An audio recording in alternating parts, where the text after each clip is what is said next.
Inexigibilidade de licitação, um tipo de contratação direta que muita gente tem medo de fazer na prática porque sabe que a documentação é um pouco mais complexa, mas hoje nesse vídeo eu vou trazer um guia completinho para você ter certeza de todas as documentações que tem que ser juntadas. Vou ver passo a passo cada tipo de NEX lá do artigo 74 e mais. Vou deixar um checklist com você aí para todos os documentos que você precisa juntar lá do artigo 72. Então, sem mais delongas, roda a vinheta.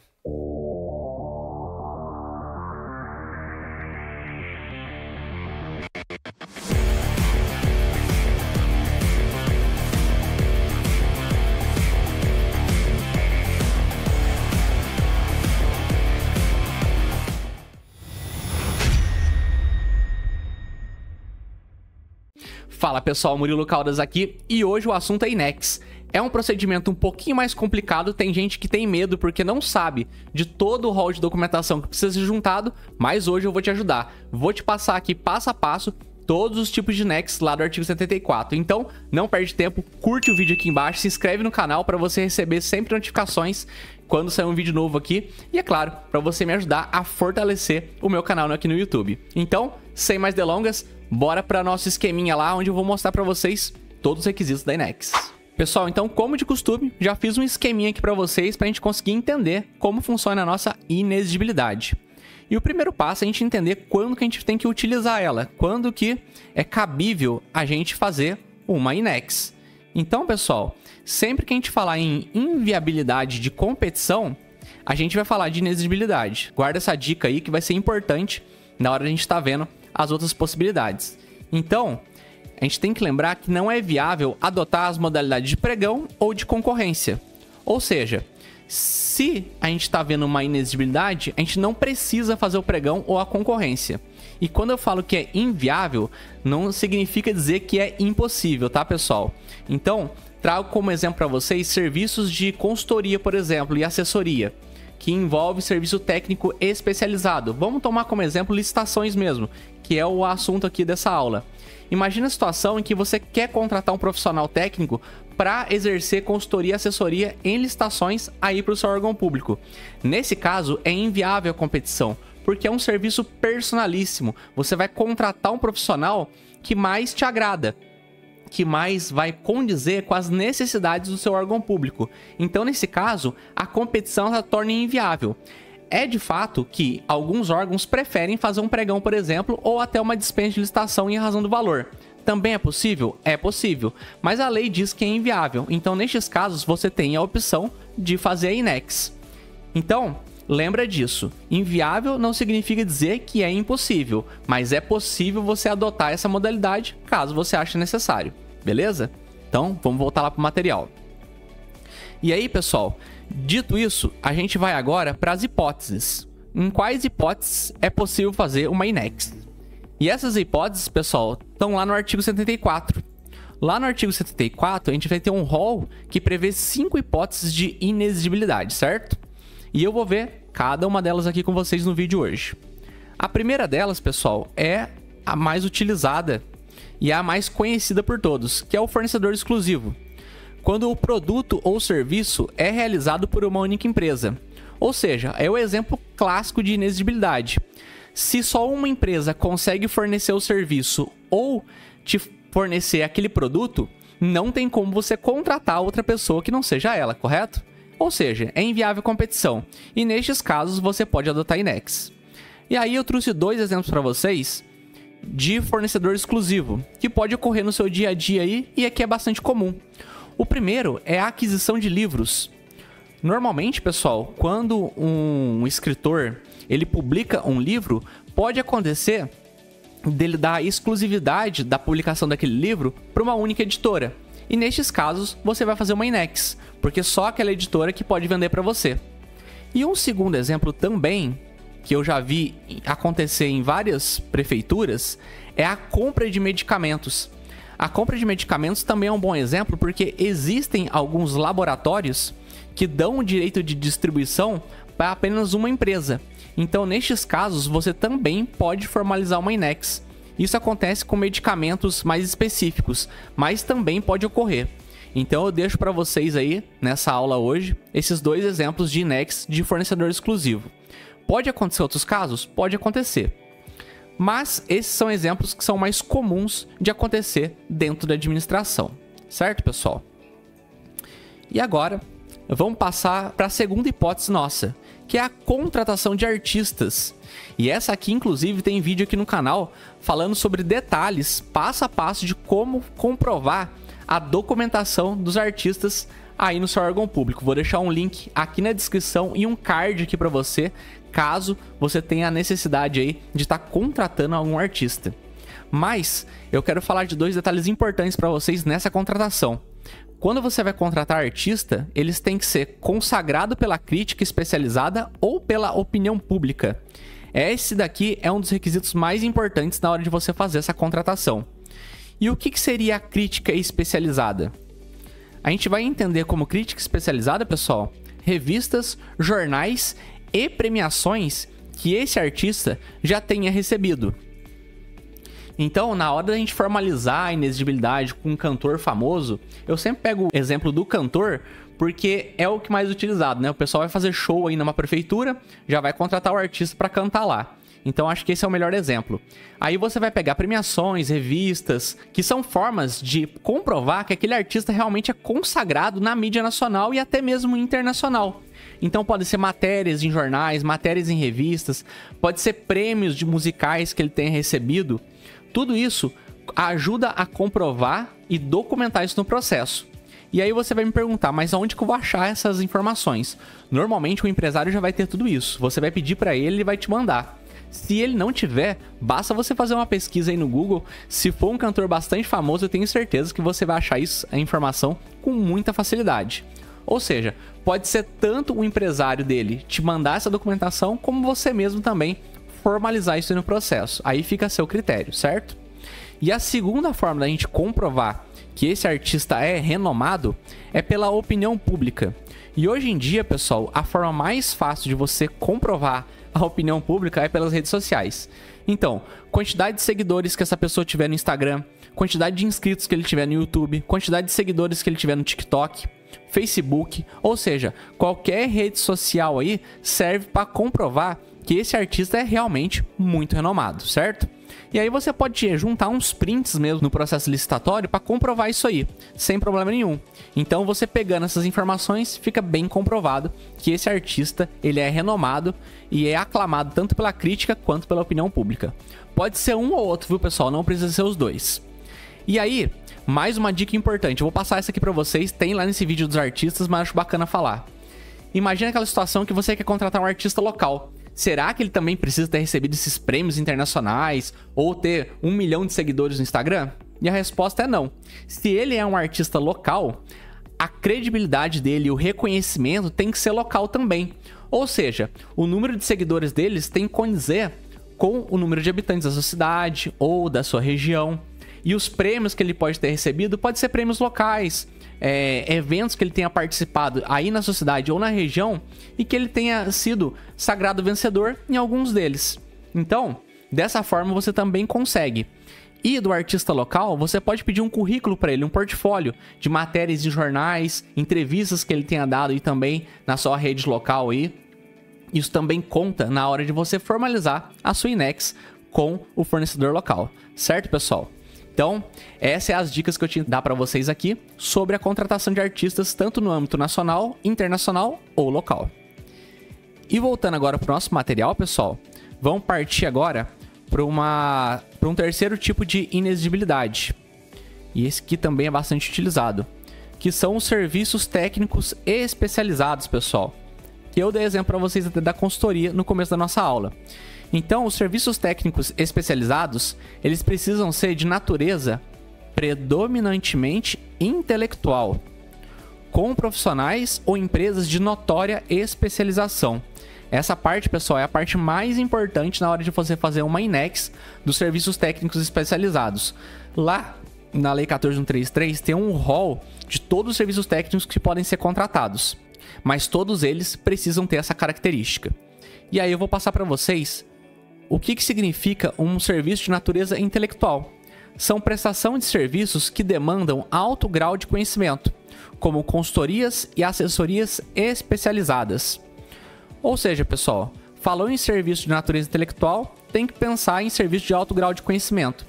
E aí, na prática, é mais fácil vocês darem uma olhada lá no rol do artigo 74 do inciso 3. Lá vai falar certinho todos os tipos de serviços técnicos especializados. Eu vou até ler aqui com vocês alguns que é bastante importante. Vamos lá no material de novo. Então, pessoal, aqui eu vou ler para vocês. São estudos técnicos, planejamentos, projetos básicos ou projetos executivos. Aqui guarda muita relação, principalmente, com os serviços de engenharia. Quando se trata de obras e projetos de engenharia, a gente está falando de projeto básico e projeto executivo. Então, principalmente, a gente vai lembrar do engenheiro nessa letra A aqui. Aqui em pareceres, perícias e avaliações em geral, eu posso utilizar como exemplo as perícias que vocês fazem ou avaliações para quando você vai fazer uma locação de imóvel, por exemplo, ou até uma compra. Esse tipo de avaliação é um perito técnico especializado, então você pode utilizar INEX também. Assessorias ou consultorias técnicas e auditorias financeiras ou tributárias. Aqui, acho que não precisa nem explicação, né? É muito claro essa letra C. A fiscalização, supervisão ou gerenciamento de obras ou serviços. Essa aqui também é uma novidade da Lei 14.133. Então você pode contratar um fiscal para estar acompanhando obras e serviços que a própria administração está executando, para essa pessoa dizer se está sendo executado da forma que foi contratada lá na licitação. Letra E, patrocínio ou defesa de causas judiciais ou administrativas. Aqui basicamente é contratação de advogado. Normalmente as procuradorias aí, né, gerais dos municípios ou das câmaras municipais, do órgão onde você trabalha, né, fazem essa contratação pelo período de 12 meses. Treinamento e aperfeiçoamento de pessoal. Pode ser um treinamento, por exemplo, em licitações, um treinamento em RH, um treinamento na parte tributária. Qualquer tipo de treinamento de serviço que a prefeitura aí, ou o órgão onde você trabalha presta, pode ser feito também. E por último, aliás, por penúltimo, né? Restauração de obras de arte e de bens de valor histórico. Vamos imaginar, por exemplo, que você vai restaurar uma estátua ou um monumento famoso aí da sua cidade. Você pode utilizar também a inexigibilidade para contratar esse profissional, que muito provavelmente vai ser uma pessoa muito rara. Hoje em dia é difícil achar esse tipo de profissional. Então, mais uma vez, justifica ser uma inexigibilidade. E a letra H aqui é controle de qualidade tecnológico, análise, testes de ensaio de campos laboratoriais. Instrumentação e monitoramento de parâmetros específicos de obras e do meio ambiente e demais serviços de engenharia que se enquadrem no disposto nesse inciso. Aqui pode ser, por exemplo, o controle da água da sociedade para ver se a água está pura ou não. Normalmente quem tem a autarquia para fazer esse controle faz esse teste tecnológico. Podemos fazer também teste quando você vai fazer uma construção civil, por exemplo, tem que fazer esse teste para saber se o solo é adequado para fazer a construção que você pretende fazer aí na administração. Então, são exemplos que a gente pode dar aqui. Então, pessoal, resumindo aqui a história, sempre que a gente falar de serviços técnicos especializados, basta vir em algumas das alíneas aqui e ver se o seu serviço que você está contratando se encaixa em uma dessas hipóteses. Se ele conseguir se encaixar em alguma delas, é porque você pode fazer a INEX, certo? Então vamos voltar lá no material que a gente tem um segundo ponto bem importante para a gente falar sobre isso ainda. E o segundo ponto, pessoal, é sobre a notória especialização. Esse ponto aqui é o que mais pega. Esse aqui vocês têm que ficar mais esperto. E a própria Lei 14.133 traz pra gente qual é o conceito de notória especialização, facilitando um pouco o nosso trabalho aí, pra gente averiguar se está presente ou não esse requisito, certo? Então considera-se notória especialização, pessoal, o profissional ou a empresa cujo conceito no campo de sua especialidade, decorrente de desempenho anterior, que seja estudos, experiência, publicações, organização, aparelhamento, equipe técnica e outros requisitos relacionados com suas atividades, permita inferir que o seu trabalho é essencial e é reconhecidamente adequado à plena satisfação do objeto do contrato. Então, pessoal, quando a gente fala em notória especialização, a gente tem que ver o currículo do profissional. Basicamente, a gente vai querer juntar no processo a formação, a pós-graduação, um mestrado, um doutorado, um livro que essa pessoa escreveu, uma publicação que ele tenha feito, seja editorial, seja, por exemplo, um artigo jurídico que ele tenha escrito, enfim. São várias formas, vários documentos que a gente pode juntar para comprovar que a capacidade daquele profissional é alta, que ele tem um alto grau de conhecimento e pode ser contratado pela Inex. Certo, pessoal? Então, se você tá gostando dessas dicas, não se esquece de curtir e se inscrever aqui no canal. E, é claro, me seguir também no Instagram para receber essas dicas aí sobre licitação. Lembrando também que eu tenho um curso completo sobre contratação direta, tanto de dispensa de licitação, de inexigibilidade e também de credenciamento. E lá no meu material eu trago todas as hipóteses para você, bem enumeradas, todas esclarecidas para facilitar o seu serviço aí. E, é claro, com modelos também, para você conseguir sair aí com o seu procedimento com mais facilidade e com segurança. E o pessoal lá no grupo sempre tem pedido para mim ajuda em vários procedimentos. E eu tenho sido bastante solícito com eles, inclusive gravando alguns vídeos aqui no YouTube a pedido deles. Então, não perde essa oportunidade, o link tá aqui na descrição para você também acessar e ter esse curso em mãos aí que vai te ajudar muito na hora de você conseguir sair com a sua contratação direta, beleza? Então, vamos voltar lá no material, que eu tenho mais algumas coisas importantes para falar para vocês aqui, pessoal. O credenciamento, pessoal, já coloquei aqui até a carinha feliz, ó. Tem vídeo no canal, pessoal. O credenciamento, ele é um pouco mais complexo, tem várias hipóteses dentro dele. Então, eu prefiro deixar para que vocês assistam o vídeo, certo? Caso você tenha interesse aí em fazer um credenciamento. Então, eu vou deixar aqui um link no card e um na descrição aqui também para você acompanhar esse vídeo que ficou completinho, falando só sobre credenciamento. E em que pese ter o vídeo, eu tenho uma dica importante para vocês, pessoal. Pensou em credenciamento? Tem que ser inviável competição. Tem muita gente que manda mensagem para mim, inclusive meus alunos, e eu já falei para eles: gente, se você falou em credenciamento, pensem que é inviável competição. O pessoal tem uma mania de achar que a gente pode substituir o pregão pelo credenciamento, e pessoal, não é bem assim. Quando a gente fala em credenciamento, a gente tem que pensar que é inviável a competição. Você não pode substituir o pregão pelo credenciamento, porque ele é uma forma de inexigibilidade. Então, credenciamento tem que ser nas hipóteses estabelecidas lá no dispositivo dele. Então, se você tá com essa dúvida se faz pregão ou se faz credenciamento, assiste o vídeo do credenciamento aí, que eu tenho certeza que a tua dúvida vai sumir depois que você ver esse vídeo, certo, pessoal? Então, lembra sempre disso. E agora vamos passar para locação ou aquisição de imóvel, né? Aqui eu coloquei só locação, mas também pode ser aquisição. E aí coloquei a carinha feliz aqui de novo porque tem vídeo no canal também.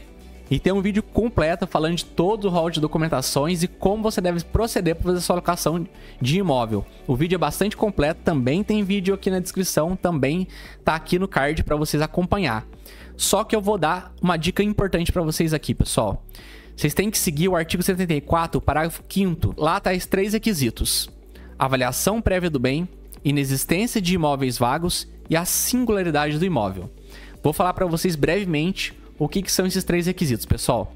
A avaliação prévia do bem é você contratar um perito ou ter alguma pessoa aí dentro da administração que vai dizer que esse imóvel, ele condiz com os valores de mercado que estão sendo praticados. Ou seja, vai locar um imóvel e o proprietário pediu um valor X, você tem que conferir se aquele valor realmente condiz com aquilo que está sendo praticado aí no seu município. Depois também tem a inexistência de imóveis vagos, que é o seguinte: a administração não pode ter nenhum outro imóvel no nome dela que sirva também para atender o serviço que vocês estão colocando aí na administração. Então tem que fazer uma justificativa, uma certidão dentro do processo, dizendo que não tem outros imóveis que atendam a necessidade de administração para estar colocando esse serviço que vocês vão prestar para a população. E o terceiro é a singularidade do imóvel, ou seja, e quando a gente fala em singularidade, pessoal, a gente quer dizer que não existe outro imóvel à vista da administração que atende aos requisitos daquilo que vai ser instalado naquele local. Imagina, por exemplo, que você vai instalar uma UBS naquele imóvel, por exemplo, que está sendo locado. Então, ele precisa atender a vários requisitos, ao projeto básico, ao projeto executivo, tem que caber o número de funcionários ali dentro, tem que caber a instalação de toda a mobília que precisa ser colocada dentro dessa UBS para conseguir atender a população. Então, a singularidade nada mais é que dizer que aquele imóvel vai atender a todos os requisitos ali estabelecidos. E um cuidado importante aqui, pessoal, vou dar uma dica extra para vocês aqui nesse vídeo. Quando se trata de reforma de imóvel que não é da administração, precisa ser muito bem pensado isso, porque eu já vi muitos municípios fazendo locação, gastando rios de dinheiro depois para reformar o imóvel, em valores que às vezes compensava você construir aquele imóvel do zero. Então, muito cuidado na hora de fazer sua locação, veja se realmente compensa e se não vai ser necessário muitas reformas. E se for necessário, tentar dividir esse valor aí com a pessoa que é a proprietária do imóvel. Certo, pessoal? Essas são as dicas que eu tenho para passar para vocês. Mas se você quer um vídeo completinho, não esquece de visitar lá no canal o vídeo sobre alocação. Beleza, pessoal? E aí, pessoal, a gente finaliza essa parte aqui de quais são as hipóteses. A gente viu 5 aqui, que são as previstas lá no artigo 74. Mas não é só isso, pessoal. Além dessas documentações específicas que eu falei para vocês que é necessário juntar no processo, também tem as documentações lá do artigo 72, que são as documentações genéricas, que inclusive eu abordei no vídeo de dispensa de licitação que eu publiquei na semana passada. Se você também quiser dicas sobre contratação direta por dispensa de licitação, eu fiz um vídeo bastante completo. O vídeo também está aqui no card e na descrição. Então vamos ver aqui rapidamente quais são o rol de documentos. E eu falo aqui em primeiro lugar, ó, não é um rol taxativo, pessoal. Ou seja, eu acabei de falar para vocês que na inexigibilidade, para cada INEX que a gente for fazer, tem um documento diferente. Ou seja, esse rol do artigo 72 é uma lista da documentação mínima necessária, certo? Não se esqueçam disso. Documentação mínima necessária. E o primeiro documento, pessoal, é o DFD.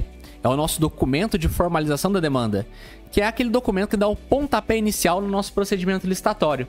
Ele é como se fosse a capinha do nosso processo. Ele que dá o início para todo o nosso procedimento.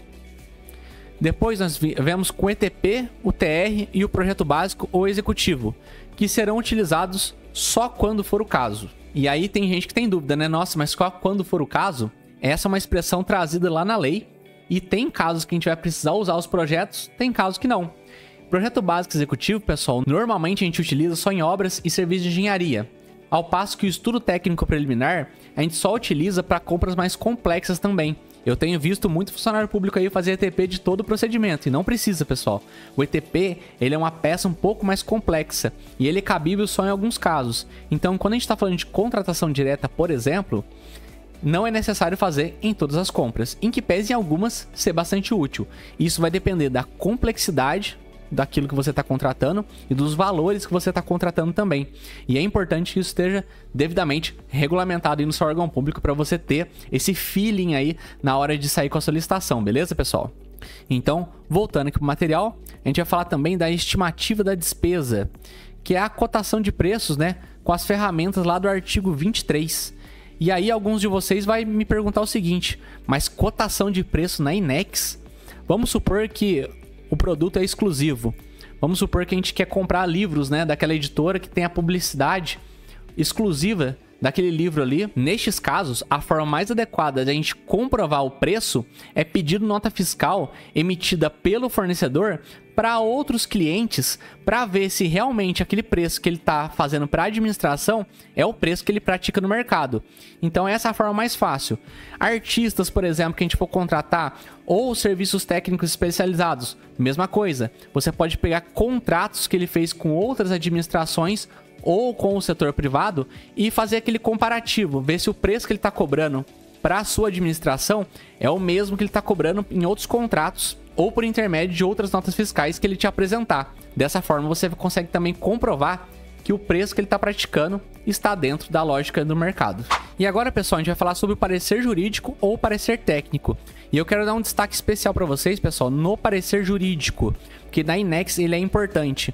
Em que pese na dispensa de licitação ser possível dispensar ele ou dar um parecer jurídico genérico, aqui na INEX é importante que o advogado aí da prefeitura veja com cuidado se a INEX que a gente está fazendo atende os requisitos aí do artigo 74. Por ser um procedimento um pouquinho mais complexo, é importante ter parecer jurídico nestes casos, certo, pessoal? E com relação aos recursos orçamentários agora, a gente tem que verificar se há ficha e dotação orçamentária. Ou seja, a gente precisa ver se há uma previsão lá na LOA, né, na Lei Orçamentária Anual, para fazer a aquisição desse produto ou a contratação desse serviço. Então essa indicação aqui também é importante ter uma certidão apartada no processo. Depois, pessoal, a gente vai passar para a habilitação, que são aquelas documentações do artigo 62 a 70, mas basicamente são aquele rol genérico daquelas documentações que a gente está muito acostumado a pedir já, né? Que é o contrato social, as certidões negativas para comprovar que o fornecedor não está devendo tributos, o atestado de capacidade técnica, a certidão de falência e demais documentos lá do artigo 62 a 70. Ou seja, além daquela documentação que eu já passei para vocês no início da aula, das 5 possibilidades de NEX, também tem a documentação de habilitação, que é muito importante você também estar juntando, certo, pessoal? Depois vem as justificativas, que de preços e de escolha do contratado. Justificar os preços, pessoal, é você juntar aquela documentação que eu falei para vocês, das notas fiscais, de contratos parecidos de outras administrações, e justificar que o preço está sendo cobrado condiz com a realidade de mercado daquele fornecedor. E de escolha de contratado é dizer por que você está fazendo a escolha daquele profissional que você está contratando, né, para fornecer o produto ou serviço. E aí vai depender de cada caso. Se for fornecedor exclusivo, você vai ter que comprovar que ele é o único que pode fornecer aquele produto ou serviço. Ao passo que, se for um artista, por exemplo, por que eu estou fazendo a escolha desse contratado? Porque vai ter um evento importante aqui na prefeitura, um evento cívico que está acostumado a contratar artistas do segmento tal. Ou, por exemplo, se for um artista local, por que está sendo contratado? Porque a gente está querendo fomentar o comércio local. Existem contratações já similares de outros artistas locais. A gente vai fazer um evento aqui, por exemplo, que é uma competição entre eles, para conseguir fomentar aqui tanto o turismo do local, por exemplo.